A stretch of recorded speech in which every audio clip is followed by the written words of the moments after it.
के बोलिए जरा। बृहस्पतिश्वर महादेव काशी में विराजमान है, जो अंगूठी में पुखराज नहीं पहन सकते, जिनकी भाग्य रेखा उल्टी चल रही हो, बृहस्पति चमक ही नहीं रहा हो, जिस काम में हाथ डालते हैं वो काम पूरा ही नहीं होता हो, तो एक बार काशी जाना, बृहस्पतिश्वर महादेव का स्पर्श करना, उनका अभिषेक पूजन करना और उनका स्पर्श कर कर एक बेलपत्र ब्राह्मण देवता से मांग कर लेकर जाना कि इन बृहस्पतिश्वर महादेव से मुझे एक बेलपत्र दे दो।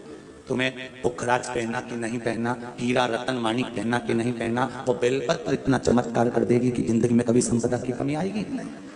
अगर बृहस्पति नहीं चमके तो बृहस्पतिश्वर महादेव, जहां पर बैठकर बृहस्पति भगवान ने शंकर भगवान की आराधना करी है, रोज गंगा जल जाना, गंगा जल लेकर आना, शिव जी की आराधना करना, एक शिवलिंग का निर्माण करा, उसकी आराधना में बृहस्पति भगवान डूब गए, उसकी आराधना में बृहस्पति महाराज निरंतर लगे रहे और इतनी आराधना बृहस्पति महाराज ने करी, इतनी आराधना करी बृहस्पति महाराज ने कि शंकर भगवान सामने प्रकट हो गए। मांगो बृहस्पति, तुमको क्या चाहिए? तुम्हारा व्यापार नहीं चल रहा, कोई तुम्हें धोखा दे रहा है, लक्ष्मी नहीं आ रही, बहुत चिंता में पड़े हुए हो, बहुत टेंशन में जिंदगी चल रही है, बहुत बीमारियां तुमको घेर ली है और चारों तरफ अंधेरा ही अंधेरा नजर आ रहा है। तुमने विचार करा अब मैं तो मर जाऊं तो अच्छा, मैं सुसाइड कर लूं तो अच्छा, मैं मर जाऊं तो अच्छा। तो मरने से पहले एक काम कर कर देखना, शंकर भगवान की आराधना कर कर देखना, शिव पर एक लोटा जल चढ़ा कर देखना और ज्यादा चिंता ज्यादा टेंशन हो तो बेलपत्री की जड़ को घिसकर उसका चंदन बनाकर शंकर को लेपन कर कर उसकी भी आराधना कर कर देखना कि बेल चंदन का फल क्या। इस घर में से एक लोटा जल देवदीय महादेव को चढ़ाने के लिए निकलता है, घर के अंदर से एक लोटा जल निकलकर जब शंकर के मंदिर में जाता है, उसी समय पर 3 दोष उसके घर के समाप्त हो जाते हैं। पहले नंबर का, घर के अंदर से जल गया तो वास्तु दोष समाप्त हो गया। दूसरे नंबर पर घर के रसोई घर में मटके में अंडे में टंकी में से जल गया तो पितृ दोष शांत हो गया। और तीसरे नंबर पर घर के अंदर से जब हम जल लेकर निकलते हैं, अपना दरवाजे से बाहर निकलते हैं शिव को जल चढ़ाने के लिए, तो कार्य दोष समाप्त हो जाता है। ये 3 दोष समाप्त हो जाते हैं। ये 3 दोष अपने आप उसी क्षण समाप्त हो जाते हैं। कोई तुमसे कहते कि तेरे घर में वास्तु दोष है, तुम्हारी बाथरूम गलत बनी है, सीढ़ियां गलत बनी है, छत गड़बड़ हो गई, सीढ़ियां गड़बड़ हो गई, ये गड़बड़ हो गया, वो गड़बड़ हो गया। लोग कहते हैं तुमसे कि तुम ये गड़बड़ है, वो गड़बड़ है, वो गड़बड़ है, तुमसे कह देना सारा गड़बड़ भले हो पर मुझे पूर्ण भरोसा है जब एक लोटा जल लेकर मैं शंकर जी के मंदिर में जाऊंगी तो सारे दोष अपने आप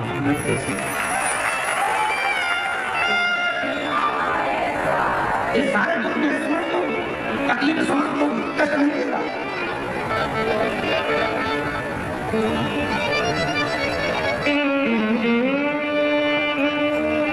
तो दुख समाप्त, तो कष्ट नहीं देगा, तो तकलीफ नहीं देगा। जब हम चाहेंगे भगवान की शरणागति में, शिव के चरणों की और भगवान शंकर की शरणागति की ओर, भगवान शंकर उसका सुख मिटाएंगे। उपासना का फल मिलता है, भगवान शंकर की उपासना का फल। जहर विष माता जगत जननी जगदम्बा महारानी को मालूम, माँ दुर्गा भवानी को मालूम पड़ा कि कंठ में विष आ गया, कंठ में विष।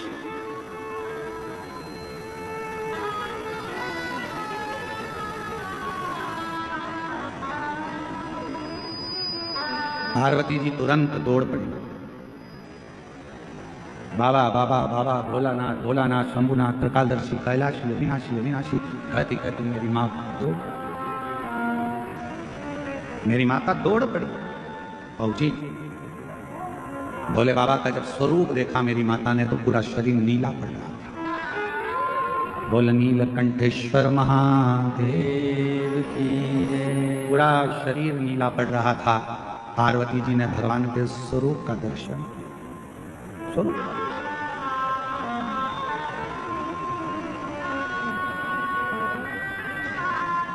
पार्वती जी ने चीख कर आवाज लगाई, ब्रह्मदेव भगवान विष्णु आकर खड़े हो गए। ब्रह्मदेव और भगवान विष्णु आकर खड़े हो गए। आद्य शक्ति मां दुर्गा भवानी का जो स्वरूप देखा तो गुस्से में लाल थी, क्रोध आ रहा था, नेत्र ज्वाला लाल थी, भयंकर। जब नेत्र ज्वाला लाल थी तो उनको देखकर आश्चर्य में पड़ गए भगवान स्वयं ब्रह्मा विष्णु।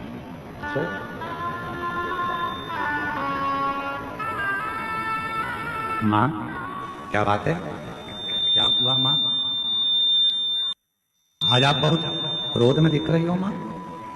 आज आप बहुत गुस्से में दिख रही हो माँ। माँ आद्य शक्ति दुर्गा भवानी ने कहा कि ब्रह्मदेव, हे भगवान नारायण, भगवान विष्णु, गजब करा। देवताओं का हित करने के लिए मेरे पति को विष पिला दिया।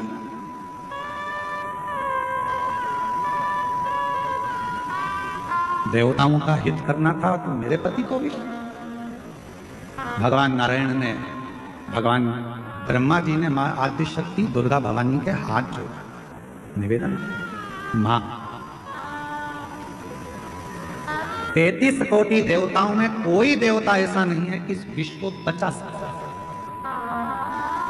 बुराई को बचाना, निंदा को बचा लेना, अपशब्दों को बचा लेना, तानों को बचा लेना, आड़े टेढ़े शब्द व्याख्यान को बचा लेना, यह हर किसी के बस की बात नहीं है। लोग आपको गाली देते हैं और आप बचा लो, ये बहुत बड़ी बात है। लोग आपको बद्दुआ दे रहे हैं, श्राप दे रहे हैं, आड़ा टेढ़ा कर रहे हैं, उसके बाद भी आपके मुख से कुछ ना निकले, आपने वो बचा लिया। लोग आपको आड़ा टेढ़ा कहें तो भी आप बचा ले रहे हो। यह कोई सहज वाली बात नहीं है। दुनिया के ताने, गाली, अपशब्द, आड़े टेढ़े वचन वही बचा सकता है जिसके दिल में और जिसके दिमाग में स्वयं शिव समाया हो। भगवान शंकर होंगे तो बचा पाओ। पत्नी ने कुछ किया, बचा गया। परिवार वालों ने कुछ किया, बचा गया। कोई ने कुछ बोला, बचा गया। घर के लोग करते रहिए तो हमारे तो सुनते ही नहीं है, ना जाने इनको क्या पड़ा रहता है। सबसे हेत बनाकर चलते हैं, सब लूटे जा रहे हैं, सब लिए जा रहे हैं, सब ऐसा किए जा रहे हैं, इसके बाद भी इनके मुख से आवाजें निकलती। अरे भाई, शिव कथा कहती है, भगवान शंकर का सुंदर कथा वर्णन करती है। कुएं में से लोटा भरकर पानी लोग निकालते रहेंगे तो उस कुएं में नया जल भी बाबा की कृपा से आता ही रहेगा। क्या? उसने तुमको गाली दे दी, उसने तुमको अपशब्द कर दिया, उसने आड़ा टेढ़ा कर दिया, उसने ऐसा बोल दिया, उसने तुमको श्राप दे दिया, उसने तुमको बद्दुआ दे दी और तुमने पलट कर जवाब दे दिया। अरे भाई, जवाब देना होता तो मेरे महादेव के सामने विष का कटोरा आया और मेरे बाबा चाहते तो विष के कटोरे को वापिस कर देते कि तुम पियो देवता, जो अमृत पी रहे हो तो विष भी पियो। पर मेरे बाबा ने अमृत की चाह नहीं रखी, विष पी गए। इसीलिए शायद सारे देवता देवता कहलाते हैं और मेरा देव महादेव कहलाता। विष पी गए इसलिए देव महादेव हो गए। दूसरों के शब्दों को, अपशब्दों को, आड़ा टेढ़ा वचन को, कुछ भी बोलने वालों को सुनते जाओ। भटकने वाले भटकते रहेंगे, कहने वाले कहते। बस आप अपने मन की बात को भगवान देवदेव महादेव से कहते। एक इतना सुंदर संवाद श्री महापुराण में आता है, जिस समय पर भगवान देवदेव महादेव ने मंथन में निकला हुआ विष पी लिया और वो विष कंठ में उतर गया, वो विष। तब मां आद्य शक्ति, मां दुर्गा भवानी, मां पार्वती जी को मालूम पड़ा कि मेरे पति ने, मेरे भोले बाबा ने विष धारण कर लिया मेरे शरीर, विष पी लिया मेरे शरीर। सहन नहीं हुआ मां पार्वती से कि मेरे भोले बाबा, एक तो शिव भोले, भगवान शंकर बड़े सरल सहज।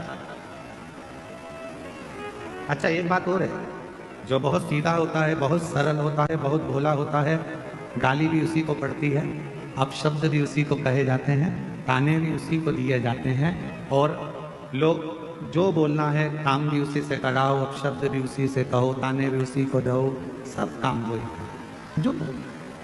जो बोलने में बड़ा एक्सपर्ट होता है वो तुरंत पलट के जवाब दे देता है, हमसे फालतू बात करना मत ही, नहीं तो हमको देख ले। इसलिए आप लोगों से निवेदन है, भोले रहो भोले के सामने, पर कभी कभी मां जगतजननी का रूप भी तुम्हारे अंदर होना चाहिए। मां आद्य शक्ति की शक्ति तुम्हारे अंदर होना चाहिए।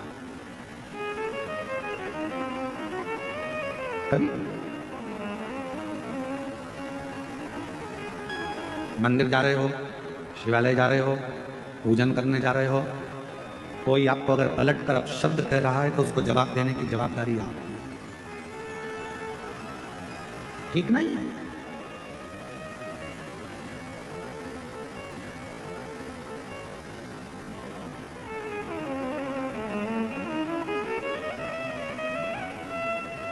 हम एक जगह पर सुन रहे थे तो किसी ने एक बात कही कि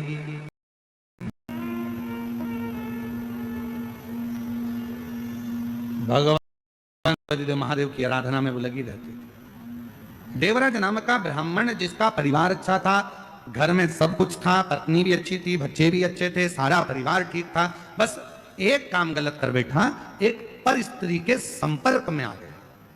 और हमने पहले भी कथा में आज फिर कहते हैं, पराई नारी और पराया धन जिंदगी को बर्बाद कर देता।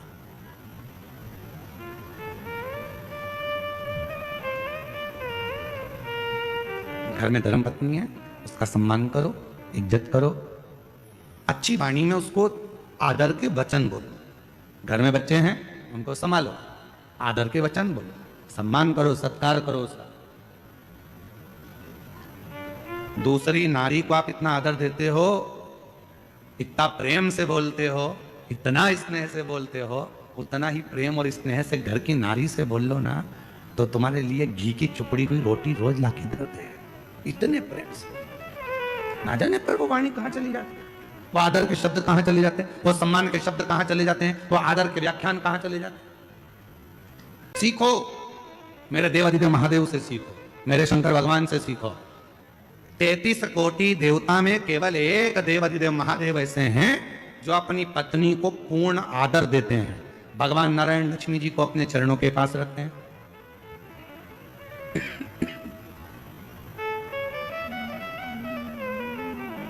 ब्रह्मदेव माता ब्रह्माणी को अपने करीब में रखते हैं।